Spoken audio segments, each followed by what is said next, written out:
I'm Nikki Haley, Governor of the great state of South Carolina. I'm speaking tonight from Columbia, our state's capital city. Much like America as a whole, our state has a rich and complicated history, one that proves the idea that each day can be better than the last. In just a minute, I'm going to talk about a vision of a brighter American future. But first, I want to say a few words about President Obama, who just gave his final State of the Union address. Barack Obama's election as president 7 years ago broke historic barriers and inspired millions of Americans. As he did when he first ran for office, tonight President Obama spoke eloquently about grand things. He's at his best when he does that. Unfortunately, the president's record has often fallen far short of his soaring words. As he enters his final year in office, many Americans are still feeling the squeeze of an economy too weak to raise income levels. We're feeling a crushing national debt, a health care plan that has made insurance less affordable and doctors less available, and chaotic unrest in many of our cities. Even worse, we are facing the most dangerous terrorist threat our nation has seen since September 11th. And this president appears unwilling or unable to deal with it. Soon the Obama presidency will end, and America will have the chance to turn in a new direction. That direction is what I want to talk about tonight. At the outset, I'll say this. You've paid attention to what has been happening in Washington, and you're not naive. Neither am I. I see what you see, and many of your frustrations are my frustrations. A frustration with a government that has grown day after day, year after year, yet doesn't serve us any better. A frustration with the same endless conversations we hear over and over again. A frustration with promises made and never kept.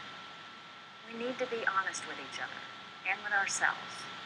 While Democrats in Washington bear much responsibility for the problems facing America today, they do not bear it alone. There is more than enough blame to go around. We as Republicans need to own that truth. We need to recognize our contributions to the erosion of the public trust in America's leadership.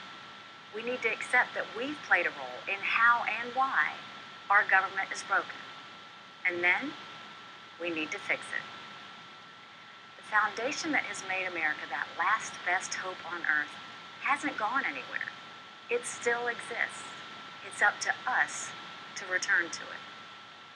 For me, that starts right where it always has.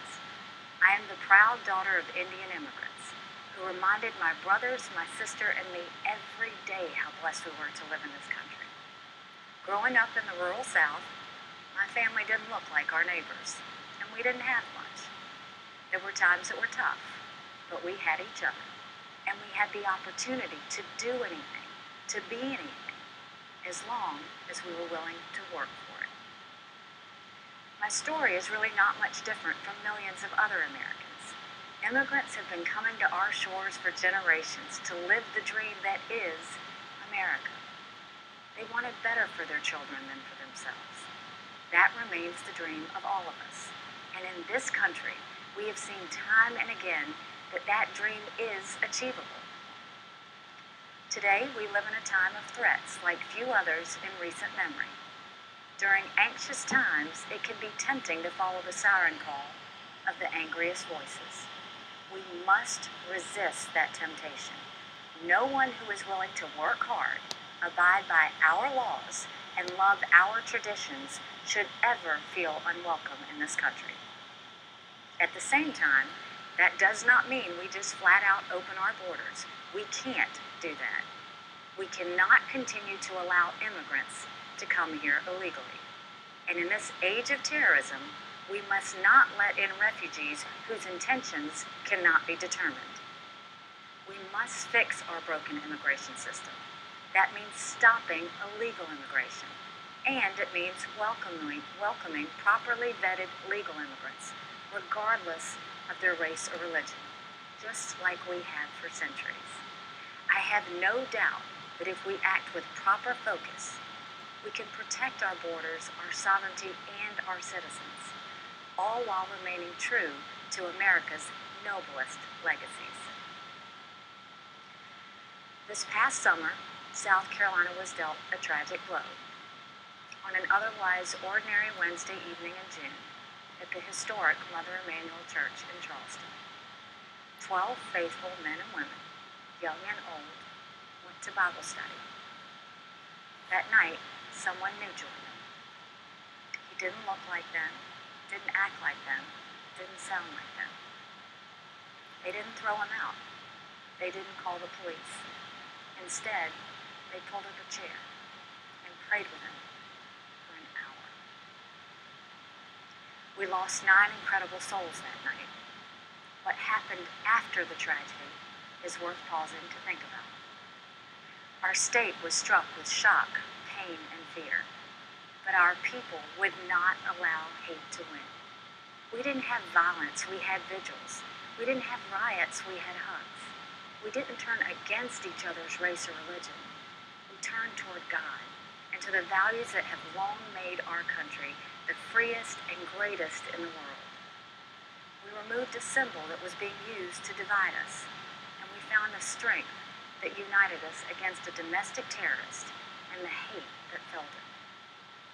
There's an important lesson in this.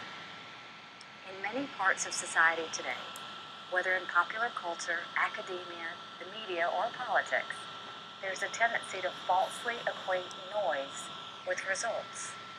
Some people think that you have to be the loudest voice in the room to make a difference. That's just not true.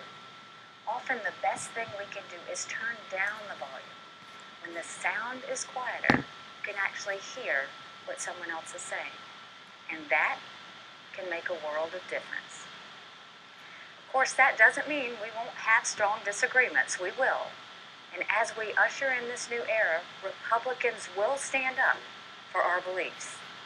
If we held the White House, taxes would be lower for working families, and we'd put the brakes on runaway spending and debt. We would encourage American innovation and success instead of demonizing them, so our economy would truly soar and good jobs would be available across our country. We would reform education so it worked best for students, parents, and teachers, not Washington bureaucrats and union bosses. We would end a disastrous healthcare program and replace it with reforms that lowered costs and actually let you keep your doctor.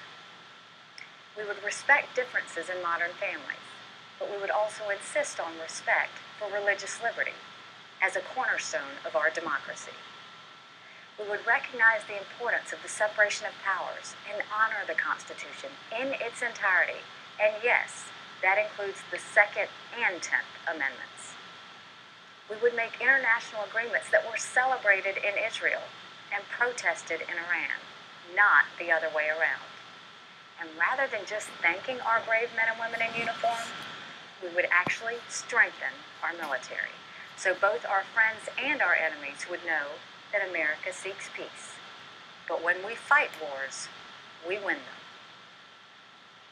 We have big decisions to make. Our country is being tested, but we've been tested in the past, and our people have always risen to the challenge. We have all the guidance we need to be safe and successful. Our forefathers paved the way for us. Let's take their values and their strengths and rededicate ourselves to doing whatever it takes to keep America the greatest country in the history of man and woman. Thank you, good night, and God bless.